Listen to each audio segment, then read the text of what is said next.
Solar power installation में power purchase agreement क्या होता है, ये हमने लास्ट एपिसोड में बताया था, जिसमें इम्पॉर्टेंट पॉइंट्स ये थे कि पावर परचेज एग्रीमेंट का ड्यूरेशन क्या होना चाहिए। तो हमने ये बताया था कि नॉर्मली ये 10 से 15 साल का होता है। दूसरा पॉइंट ये था कि रेंट पर यूनिट क्या होना चाहिए, जैसे इन्वेस्टर जो है वो कंज्यूमर को किस रेंट पर सोलर पावर जो सप्लाई करेगा उसका बिलिंग करेगा। तो इसमें दो ऑप्शंस होते हैं, या तो आप इसको कांस्टेंट रख सकते हैं सारे ड्यूरेशन के लिए, या तो आप हर साल कोई परसेंटेज से ये रेट को बढ़ा सकते हो।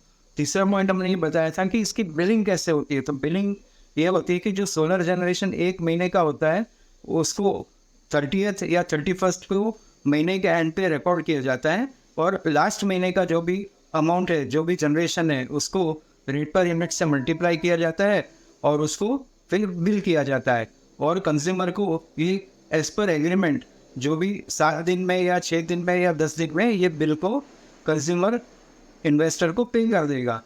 आज हम सीखेंगे परफॉर्मेंस की गारंटी क्या होती है।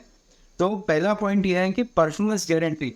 अभी इसमें जो परफॉर्मेंस गारंटी है, इसका मतलब क्या होता है कि जो प्रोजेक्टेड जनरेशन अगले 25 साल का है वो ये सोलर पावर प्लांट बनाता है कि नहीं बनाता है।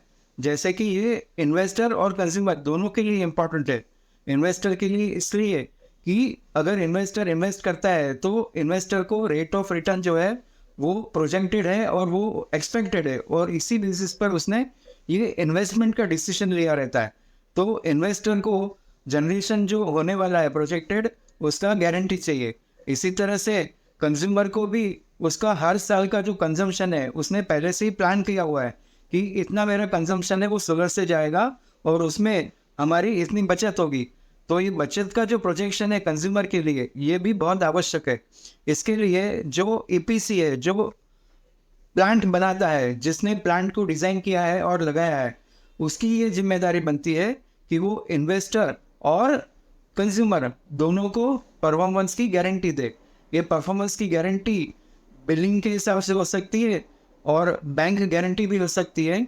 और ये गारंटी जो है, ये गारंटी इस तरह से होती है कि जैसे प्रोजेक्टेड जनरेशन है, मान लीजिए कि एक साल में प्रोजेक्टेड जनरेशन जो है वो 1 लाख यूनिट्स है।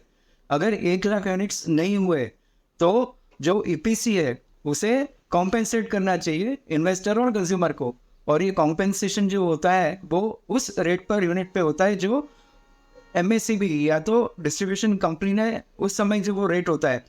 और जितना लॉस इन्वेस्टर को और कंज्यूमर को होता है वो ईपीसी जो है जिसने ये प्लांट लगाया है उसकी जिम्मेदारी बनती है कि उसको कॉम्पेंसेट करे।